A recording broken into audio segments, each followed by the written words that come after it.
성경 말씀을 보겠습니다. 사도행전 11장입니다. 사도행전 11장 1절로 18절까지 보겠습니다. 사도행전 11장 1절로 18절까지 말씀을 보겠습니다.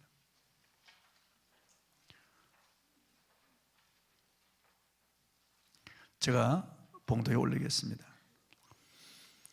유대에 있는 사도들과 형제들이 이방인들도 하나님의 말씀을 받았다 함을 들었더니 베드로가 예루살렘에 올라갔을 때 할례자들이 비난하여 이르되 내가 무할례자의 집에 들어가 함께 먹었다 하니 베드로가 그들에게 이 일을 차례로 설명하여 이르되 내가 욥바시에서 기도할 때 황홀한 중에 환상을 보니 큰 보자기 같은 그릇이 내 귀에 매어 하늘로부터 내려 내 앞에까지 드리워지거늘 이것을 주목하여 보니 땅에 네 발 가진 것과 들짐승과 기는 것과 공중에 나는 것들이 보이더라. 또 들으니 소리에서 내게 이르되 베드로야 일어나 잡아먹으라 하거늘 내가 이르되 주님 그럴 수 없나이다. 속되거나 깨끗하지 아니한 것은 결코 내 입에 들어간 일이 없나이다 하니 또 하늘로부터 두 번째 소리에서 내게 이르되 하나님이 깨끗하게 하신 것을 내가 속되다고 하지 말라 하더라. 이런 일이 세 번 있은 후에 모든 것이 다시 하늘로 끌려 올라가더라. 마침 세 사람이 내가 유숙한 집 앞에 서 있으니 가이사라에서 내게로 보낸 사람이라. 성령이 내게 명하사 아무 의심 말고 함께 가라 하시매 이 여섯 형제도 나와 함께 가서 그 사람의 집에 들어가니 그가 우리에게 말하기를 천사가 내 집에 서서 말하되 내가 사람을 요빠에 보내어 베드로라 하는 시몬을 청하라. 그가 너와 내 온 집이 구원받을 말씀을 내게 이르리라 함을 보았다 하거늘 내가 말을 시작할 때 성령이 그들에게 임하시기를 처음 우리에게 하신 것과 같이 하는지라. 내가 주의 말씀에 요한은 물로 세례를 베풀었으나 너희는 성령으로 세례를 받으리라 하신 것이 생각난노라. 그런즉 하나님이 우리가 주 예수 그리스도를 믿을 때 주신 것과 같은 선물을 그들에게도 주셨으니 내가 누구에게 하나님을 능히 맡겠느냐 하더라. 그들이 이 말을 듣고 잠잠하여 하나님께 영광을 돌려 이르되 그러면 하나님께서 이방인에게도 생명 얻는 회개를 주셨도다 하니라. 아멘.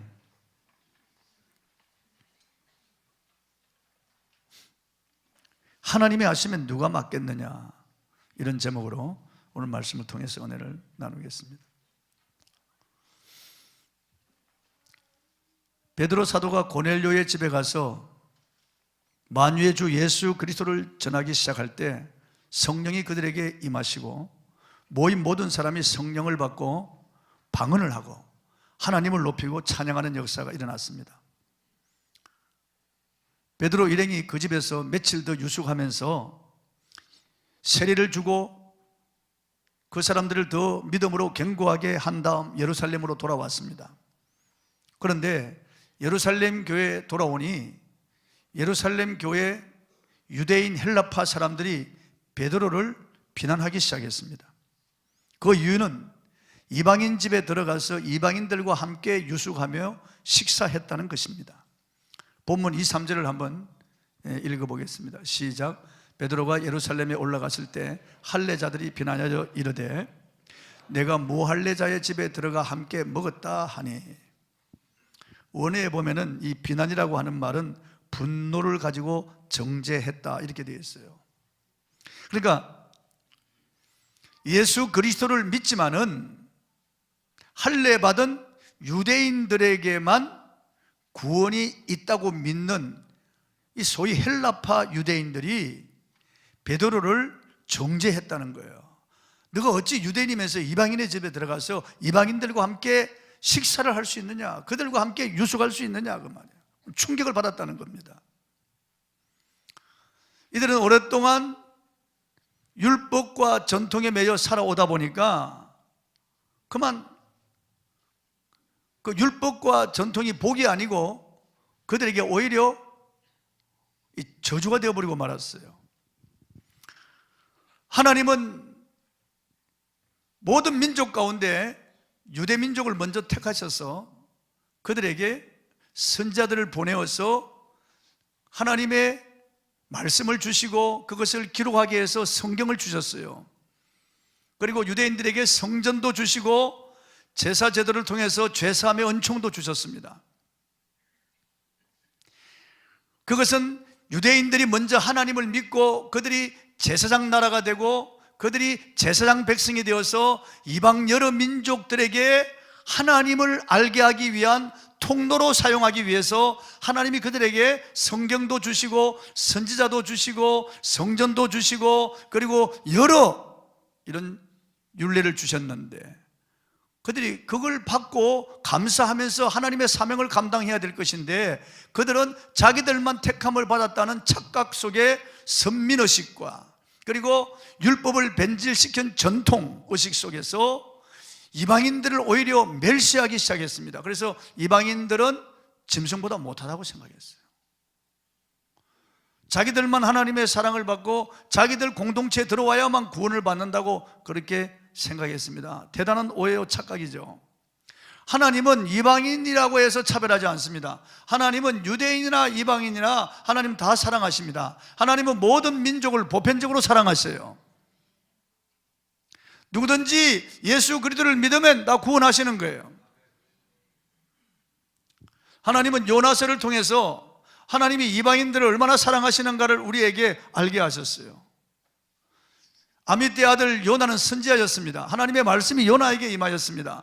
너는 일어나 저 큰 성읍 니느웨 가서 외쳐라. 그 악독이 내 앞에 상달하였습니다. 이 말씀을 듣고 선지자인 요나가 당연히 니느웨로 가야 되는데 니느웨로 가지 않습니다. 왜 그럴까요? 니느웨는 아수르의 수도로서, 그 니느웨 사람들은 이스라엘과 원수였습니다. 이스라엘과의 전쟁에서 이스라엘 사람들을 잡아가서 껍질을 벗겨 죽이고 기름을 발라서 불태우기도 하고 어린아이들은 그냥 잡고 각 목소리에 쳐서 죽인 이런 잔인한 민족이기 때문에 이스라엘에게는 철천지 원수예요. 우리가 일본 사람을 대하는 감정보다도 이스라엘인들이 아수르 사람을 대하는 감정이 더 심각해요. 그런데 그런 아수르의 수도인 니느웨 가서 하나님 말씀 전하라고 하니까 요나의 감정이 허락하지 않았습니다. 그래서 민족 감정과 자기 선입견을 가지고 요나는 니느웨로 가지 않고 욥바로 내려갔습니다. 욥바는 항구 도시죠. 가니까 마침 다시스로 가는 배, 지금의 스페인의 타르타시스로 가는 배가 기다리고 있는 거예요. 그래서 그 배를 타고 성가를 집으라고 배 밑창에 들어 잠들었습니다. 배가 바다 한복판에 왔을 때 하나님이 대풍을 일으켜서 배에 물이 들어오고 배 사람들이 죽게 되니까 그들의 신들의 이름을 부르고 화물을 바다에서 다 던집니다. 배를 가볍게 하려고. 선장이 배 밑창에 내려보니까 요나가 잠들어 있는 것을 보았어요. 잠자는 자여 어찌미냐, 너의 신에게 구하라. 그리고 요나를 데리고 올라왔어요. 우리 가운데 범죄한 자가 있는가 보다. 그렇지 않으면 갑작스럽게 이렇게 대풍이 일어날 수 없다. 제비를 뽑았더니까 요나가 딱 걸렸어요. 너 어디서 왔으며 뭐 하는 사람이냐? 그때 요나는 나는 하늘과 땅과 그 가운데 만물을 창조하신 여호와 하나님을 믿는 사람이고 그의 선지자다. 이 풍랑이 나 때문에 일어났다. 그러니까 회개하는 거예요. 요나가 이 모든 정황을 알아채고 회개하는 거예요. 그럼 어떻게 하면 좋겠느냐? 나를 바다에 던지라. 그런데 어떻게 산 사람을 바다에 던질 수 있겠어요? 그러니까 자기들의 힘으로 배를 육지에 돌리고자 안간힘을 쓰고 노력해보지만은 배가 깨어지고 다 죽게 되었을 때 그들은 요나를 들고 여호와여, 이 사람의 피를 우리에게 돌리지 마옵소서. 그리고 요나를 바다에 던집니다. 요나가 바다 밑으로 쑥 내려갈 때 물고기가 큰 물고기가 요나를 삼킵니다. 요나가 물고기 뱃속에 들어갔지만 하나님이 특별한 방법으로 요나를 살리셨어요. 요나가 거기서 회개하면서 부르짖습니다. 3일 후에 하나님이 물고기를 명하여 요나를 육지에 토해놓게 합니다. 이 요나가 육지에 토해놓았는데 다시 하나님의 음성이 들려옵니다. 일어나 너는 저 큰 성읍 니느웨 가서 외쳐라. 그 악독이 내 앞에 상달하였습니다. 40일이 지나면 니느웨가 무너지리라고 전하라. 그래서 요나가 니느웨로 갑니다. 마지못해 간 거예요. 민족적 감정은 여전히 있는 거예요. 여전히 그 니느웨 사람들을 싫어합니다. 요나는요. 근데 이제 당했기 때문에 어쩔 수 없이 니느웨로 간 거예요. 니느웨는 극히 큰 성읍입니다. 장정이 사흘 길을 걸어서 돌아야 될 만큼 그렇게, 지금 서울 이 도심하고 거의 같은 그런 평수예요. 그런 넓이에요. 그런데 요나가 하루 길을 가면서 외칩니다. 40일이 지나면 니느웨가 무너지리라, 그렇게 외칩니다. 성의도 없이 외쳤겠죠. 민족적인 감정이 있는데 뭘 그들이 좋다고 그냥 다정한 소리로 외치겠어요? 화가 난 목소리로 그냥 속으로는 다 죽어버리라 그러면서 외쳤을 거예요. 근데 보세요. 웬 뱀방에서 온 이상한 녀석이 자기 민족도 아니고 말도 어눌한데 복음도 아니고 저주 비슷한 말을 하면서 지나간, 하루 길을 가면서 외쳤는데 놀랍게 니느웨 사람들이 회개하기 시작합니다. 그리고 성령의 역사가 일어납니다. 왕이 신하들과 의논하고 조서를 내립니다. 전 백성들에게요. 모든 백성들은 다 굵은 베옷을 입고 금식하며 잿더미에 앉아서 하늘의 하나님 앞에 부르짖어 하나님의 궁의를 구하라. 하나님이 혹시 우리를 구원하실지 어떻게 알랴. 짐승들까지 전부 베옷을 입히고 짐승들도 전부 금식시키라고 명합니다. 치와 마르티에서 푸들 전부 다 베옷을 입혀서 다 금식시키면서 다 하늘의 하나님 앞에 부르짖어서 기도합니다. 하나님이 니느웨를 구원하시는 거예요. 니느웨 전 백성들을 구원하시는 거예요. 그러자 요나가 화가 머리 끝까지 납니다.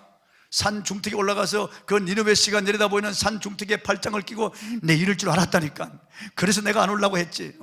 하나님은 자비와 궁일에 풍성하신 분이라 하나님이 이런 일을 벌일 줄 내가 알았다니까.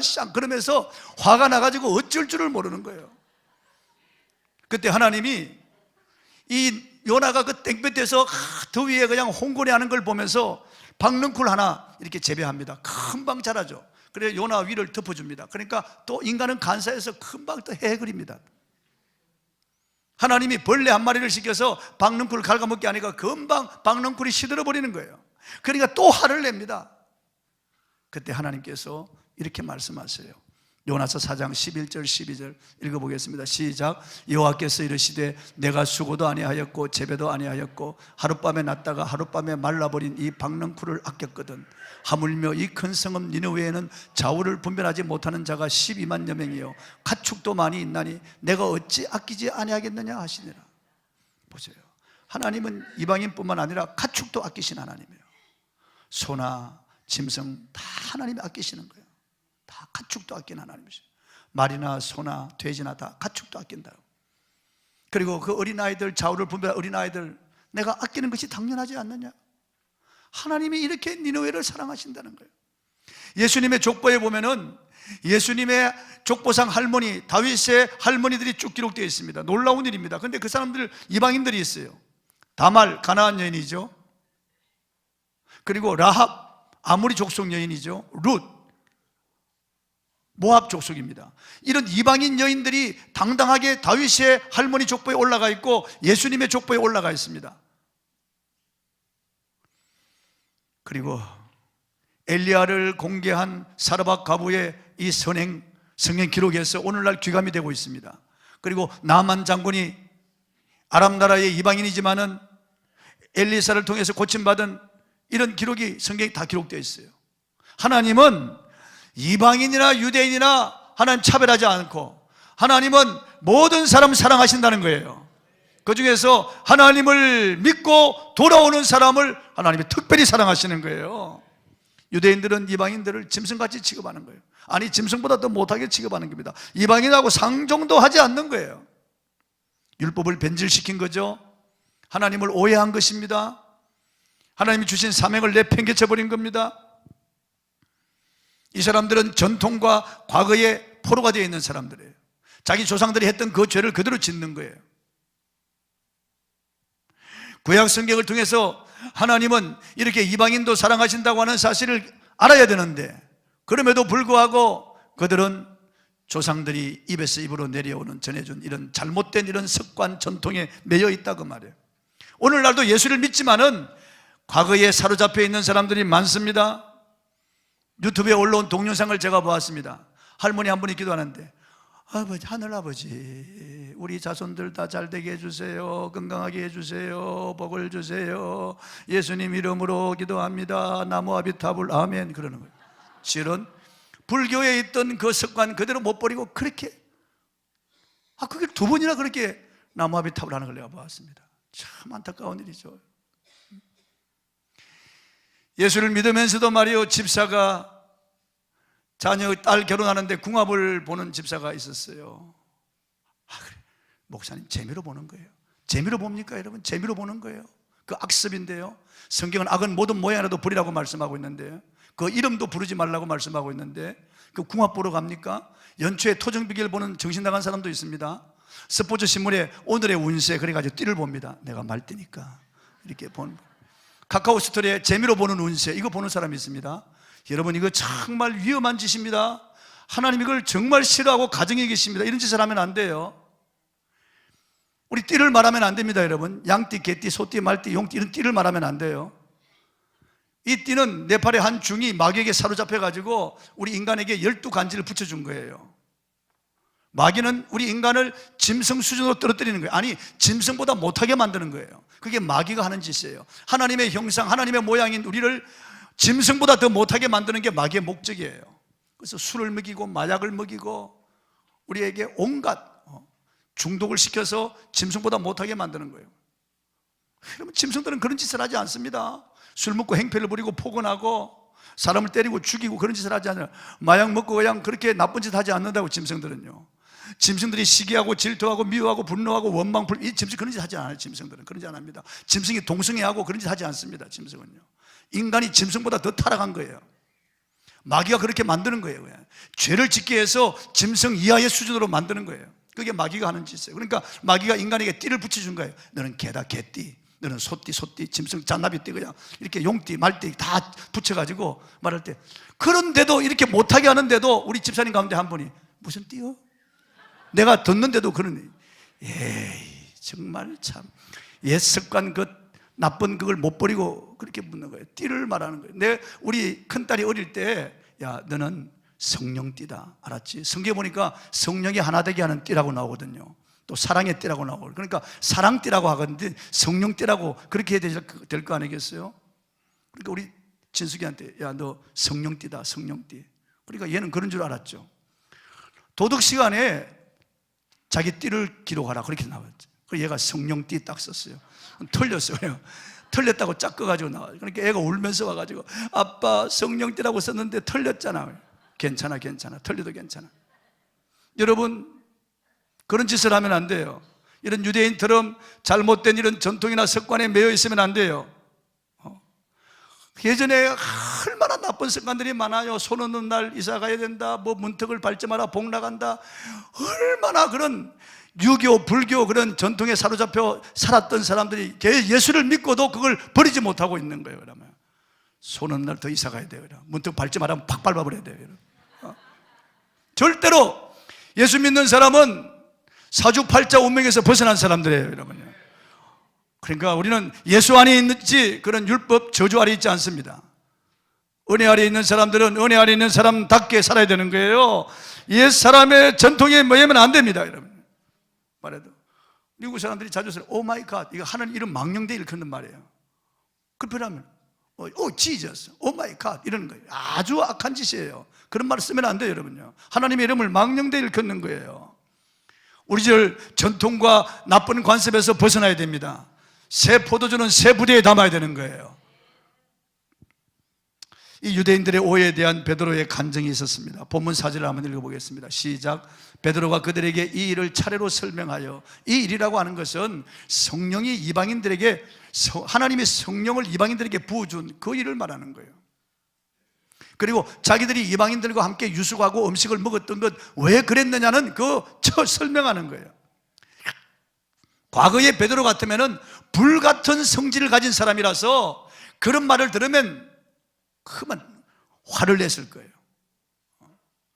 그러면서 혈기로 그들을 다스렸을 거예요. 그렇게 하지 않습니다. 베드로는 정말 다혈질 사람이에요. 아주 성질이 급한 사람이에요. 예수님 체포당할 때 그 금을 빼서 대제사장 종 말고의 귀를 내리친 사람이에요. 귀를 잘라버린 사람이에요. 가이사랴 빌립보 지방에서 예수님이 너희는 나를 누구라고 하느냐 그러자 성큼 났으면서 주는 그리스도에서 살아계신 하나님의 아들이십니다. 다른 자들도 항상 먼저 해요.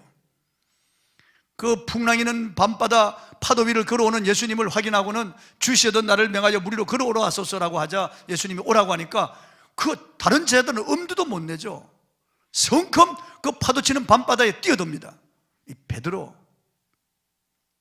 예수님이 목자를 치니 양들이 다 흩어지리라 그러니까 베드로가 성큼 났으면서 이 사람들은 다 버릴지라도 나는 절대 주님을 버리지 않겠습니다. 다른 사람들을 무한하게 만드는 사람이에요. 아주 급한 성격의 소유자입니다.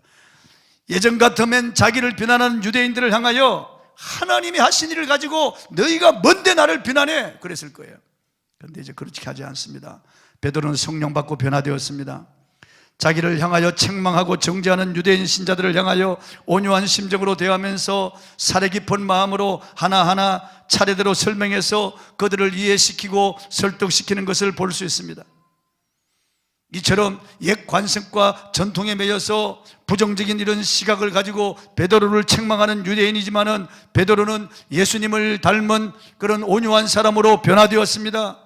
성령 받고 변화된 겁니다. 여러분, 우리도 다 성령 받고 변화되어야 되겠습니다.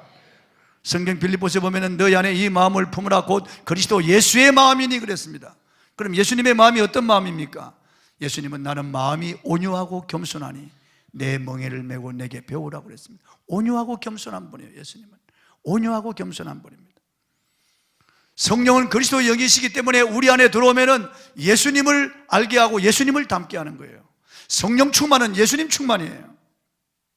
누가 그러면 성령 충만한 사람입니까?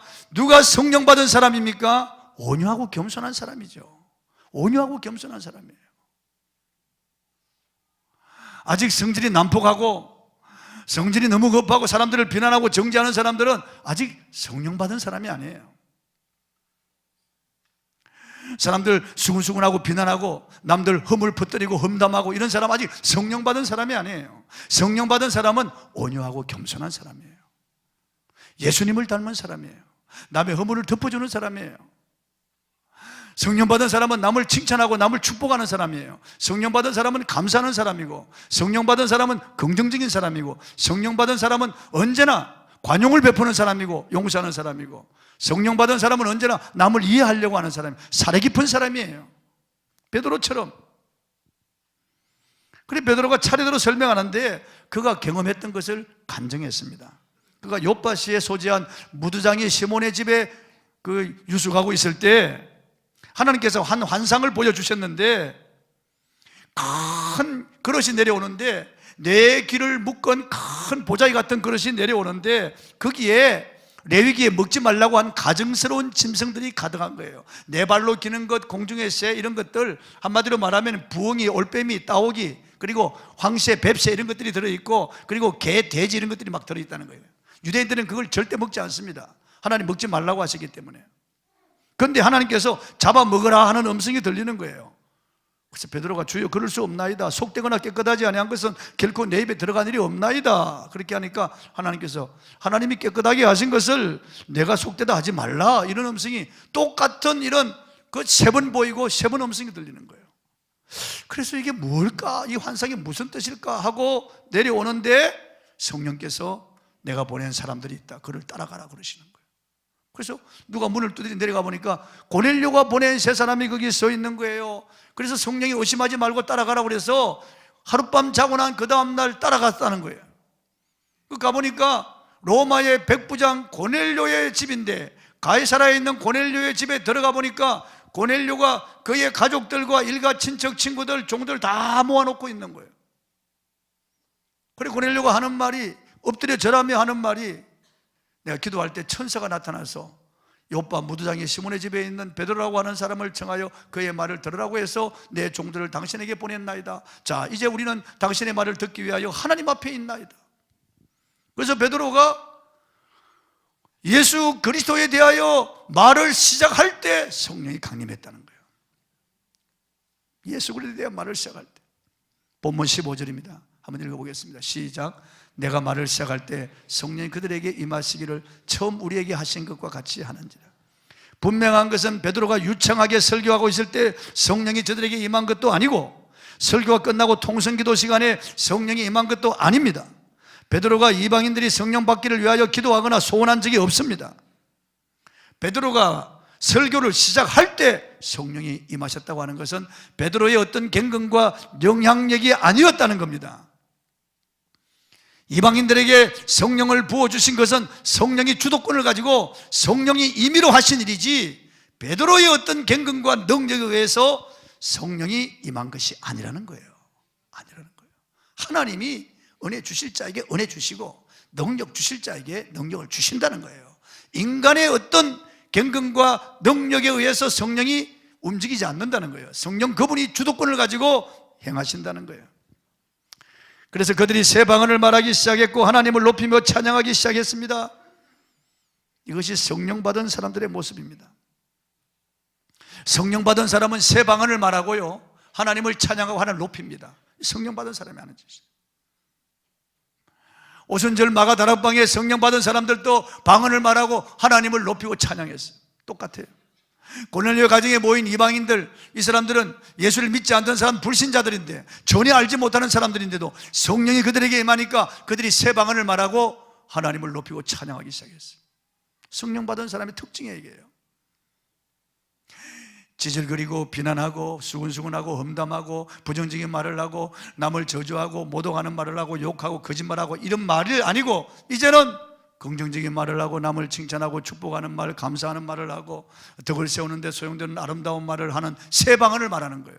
그리고 하나님을 높이고 찬양합니다. 이게 성령 받은 사람의 특징이에요.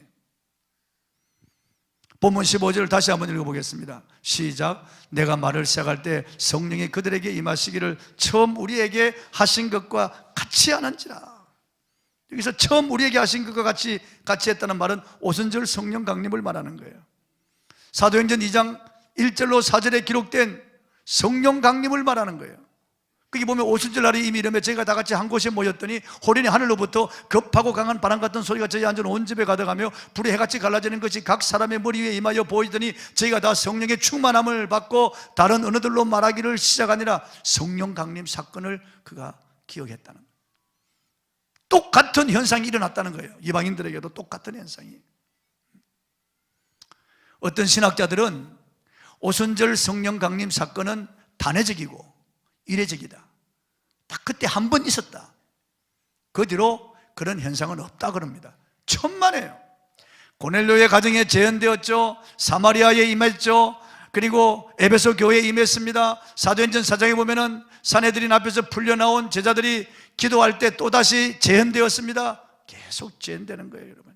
역사 속에 하나님을 사모하거나 주의 이름으로 모이는 곳에, 부르짖어 간구하는 곳에 성령은 변함없이 오순절 그 성령, 오순절 성령 강림 그 성령이, 그리고 고넬료의 가정에 임하신 그 성령이 여전히 영국의 웨일즈 지방에도, 헤브리드지에도, 그리고 미국의 뉴욕주에도, 그리고 아주사에도, 우리 한국의 평양 장대에도 성령이 변함없이 부어주시는 거예요. 하나님 차별하지 않습니다. 누구든지 사모하는 자에게, 그리고 믿는 자에게 성령은 개인과 가정과 그리고 모인 무리들과 공동체 그 한 지역에 성령을 부어주시는 거예요. 부흥이 일어나는 거예요. 마치 옛날 이스라엘 백성들이 단을 쌓고 그리고 번제물을 태울 장작을 올려놓고 번제물을 올려놓고 기도할 때 불이 떨어져서 살랐듯이 지금도 준비된 곳에, 사모하는 곳에 성령은 임하십니다. 성령은 임하십니다. 구약에 성령이 임하신 것은 개인에게 임하고 극히 적은 소수에게 임했습니다. 제사장이나 선지자나 왕, 사울이나 다윗, 그리고 삼손이나 엘리야, 엘리사 같은 이런 개인에게 임했습니다. 그리고 죄를 범하면 성령이 떠나가시기도 했습니다. 사울에게도 떠나갔어요. 삼손에게도 떠나갔습니다. 그러나 신약에 와서는 남녀노소 신분 고하를 막론하고 차별하지 아니합니다. 누구든지 물 붓듯이 부어주고 한 번 임하면 떠나가지 않습니다. 그 속에 계시고 영원히 함께 하시겠다. 놀라운 일입니다. 여러분, 지금 은혜 시대에 살고 있는 거예요. 요엘이 이렇게 예언했습니다. 말세, 내가 내 영으로 모든 육체에 부어주리니 너희 자녀들은 예언할 것이요 너희 젊은이는 환상을 보고 너희 늙은이는 꿈을 꾸리라. 그때 내가 내 영을 남종과 여종에게 부어줄 것이며. 엄청난 말씀이죠, 여러분. 엄청난 말씀이죠. 어린이, 젊은이, 늙은이 다 부어준다는 거예요. 심지어는 종들까지도 남종, 여종 다 부어준다는 거예요. 그 일이, 그 사건이 오순절날 실제적으로 성취되었죠. 고넬료의 가정에 성취되었잖아요. 고넬료의 가정에 이방인들, 고넬료의 가족들, 종들, 하인들, 친구들, 친척들 전부 다 성령 받은 거예요. 성령 세례 먼저 받고 그 다음 물 세례 받았다니까. 하나님이 하시는 일이에요, 여러분. 하나님이. 예전에 요엘 선지자가 활동할 때는 그 말을 이해할 수 없었어요. 엄청난 말씀이기 때문에 아예 입으로 꺼내기도 싫었어요. 어떻게 이런 일이 있을 수가 있겠는가. 그러나 그런 일이 일어났죠. 성취된 겁니다. 마가다락방에 고넬료 가정에 성취된 거죠. 저와 여러분은 지금 하늘문을 열어놓은 은혜의 시대에 살아갑니다. 물 붓듯이 성령을 부어주시는 그런 시대를 살아갑니다. 이런 시대에 성령을 못 받는다면 기가 막힌 일이죠. 이렇게 성령 시대, 은혜의 시대, 차별하지 아니하고 물 붓듯 부어주는 시대에 성령을 받지 못하는 것은 그 사람 책임이에요. 물론 하나님이 주권적으로 주도적으로 역사하지만은 못 받는 것은 내 책임이에요. 물이 아무리 강물이 많이 있어도 이 빈병 뚜껑을 닫아가지고 물속에 넣으면 한 방울도 안 들어가요. 이 뚜껑을 열어가지고 조금이라도 열어놓으면 뽕뽕뽕뽕 들어가는 거예요, 물이. 우리 마음을 열어야 돼요. 사모하는 마음을 가져야 돼요. 하나님을 향하여 믿는 마음, 열린 마음으로 성령을 사모하고, 성령을 아니하고는, 성령으로 아니하고는 믿을 수도 없고 알 수도 없고 기쁘시게 할 수도 없다는 것을 알고 성령을 사모해야 돼요. 성령이 임하셔서 당신에게 지혜와 비전 주시기를 바랍니다. 바랍니다. 믿으시기를 바랍니다. 본문 16절 한번 읽어보겠습니다. 시작. 내가 주의 말씀에 요한은 물로 세례를 베풀었으나 너희는 성령으로 세례를 받으리라 하신 것이 생각났노라. 세례 요한이 증언한 그대로 예수님은 성령 세례 주시는 분이에요. 예수님은 제자들에게 성령을 기다리라고 그랬습니다. 성령 받기를 기다리라고 그랬습니다. 예수님 부활을 목도했으면 전할만 하잖아요. 가서 복음을 전하지 말라고 그랬어요. 성령 받고 전하라고 그랬어요. 과연 약속하신 대로 성령이 오신 줄날 임했습니다. 성령이 우리 안에 계신 것과 성령 능력 세례 받는 것은 별개예요. 여러분이 예수님을 구주로 모셨으면 아멘 하세요. 성령으로 아니하고는 예수를 주라고 시인할 자가 없다고 그랬습니다. 그리스도의 영이 없으면 너희가 버리운 자라고 그랬고, 고린도서 3장 16절에는 너희가 하나님의 성전인 것과 하나님의 성령이 너희 안에 거하시는 것을 알지 못하느냐고 그랬습니다. 예수 믿는 사람 안에 성령이 계세요. 이걸 성령 내주라는 거예요. 성령 중생 세례 받은 거예요. 여러분, 거듭나는 성령의 세례를 받은 거예요. 그러나 성령이 내 안에 계신 것하고 내가 성령의 능력 받는 것하고는 달라요. 기름 부으심, 그리고 성령의 불세례, 능력 세례, 그렇게 말하는 거예요. 이걸 받으면 우리가 기도할 수 있고 전도할 수 있고 봉사할 수 있고 그리고 사랑할 수 있고 용서할 수 있고 관용을 베풀 수 있고, 이게 주님을 닮고 이게 능력이 나타나기 시작하는 거예요. 성령이 나타나기 시작하는 거예요.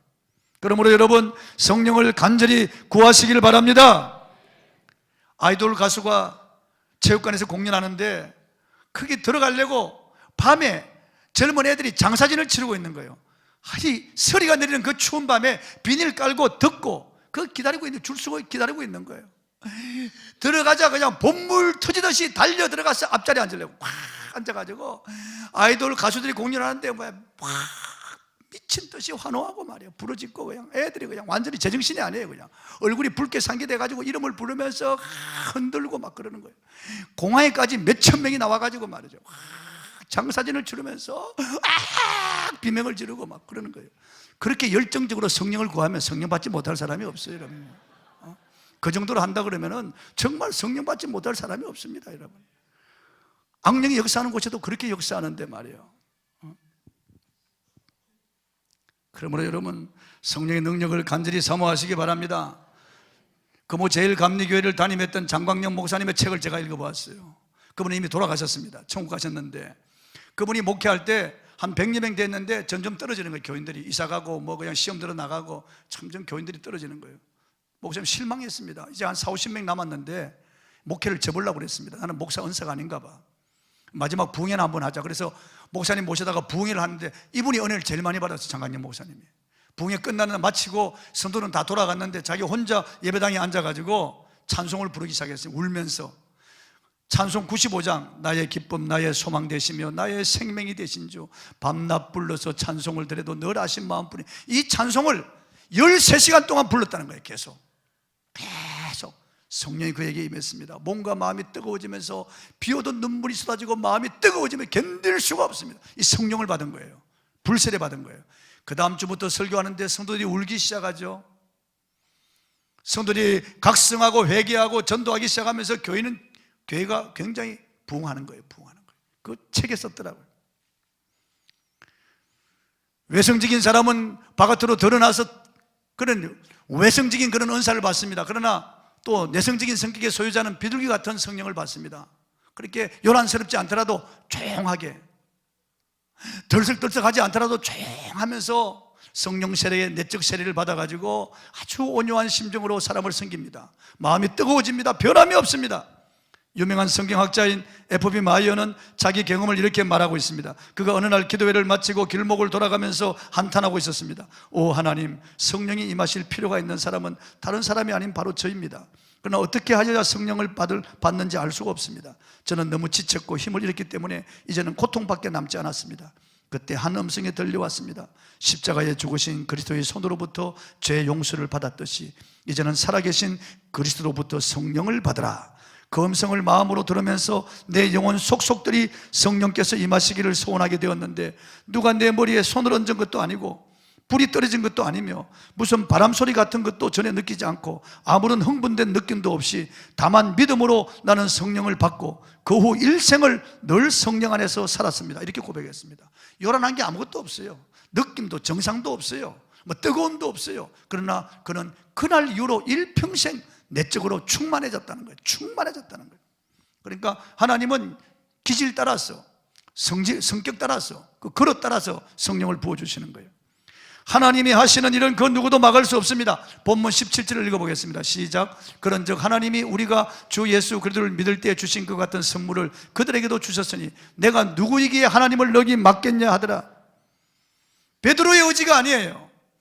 베드로의 경건과 능력이 아니었습니다. 여러분, 베드로는 막 말을 시작할 때 성령이 강림했다고요. 강림하는 걸 보면서 베드로가 계속 설교했어요. 사람들이 막 성령에 취하는 걸 보면서 베드로가 계속 설교했어요. 그러니까 베드로의 어떤 의지나 경건의 능력이 아니었다는 거예요. 성령이 주권을 가지고 주도적으로 하셨다는 거예요. 내가 어찌 맡겠냐? 이방인들에게 성령을 부어주시는 하나님이 하시는 일인데 내가 어떻게 맡겠느냐? 하나님이 하시는 일이에요, 여러분요. 그분이 하시는 일이에요. 그러므로 여러분, 어느 특정한 장소에 물론 역사하실 수 있지만은 여러분 개인의 이 중심이 아주 중요합니다. 최근 시력을 잃었던 한 여성이 기도를 통해서 이를 회복한 사연이 공개됐습니다. 각막이 상하면 이식수술하면 돼요. 그러나 망막이 상하면 절대 회복될 수 없어요. 이 여는 망막이 상한 거예요. 회복될 수 없어요, 여러분. 영국 크리스찬 투데이는 다폰의 쿠테 에르즈라고 하는 자매의 사연을 소개했습니다. 내 아이의 엄마였던 그녀는 시력을 잃어버리고 인생의 절망에 처했지만 희망을 포기하지 않았습니다. 오히려 사람의 힘으로 불가능한 것도 하나님의 능력으로 가능하다는 이런 믿음을 가졌습니다. 이 불신자인데요, 기독교인이 아니었지만은 인근에 소재한 세인트 조셉 성당을 찾아서 간절히 기도했습니다. 그녀는 메로나이트 보이스와의 인터뷰에서 하나님, 제발 제가 시력을 다시 찾게 해주세요. 다시 아이들을 보게 해주세요. 하루 24시간 일주일 내내 저를 돌보고 있는 아이들의 시선을 느낍니다. 간절히 기도했습니다.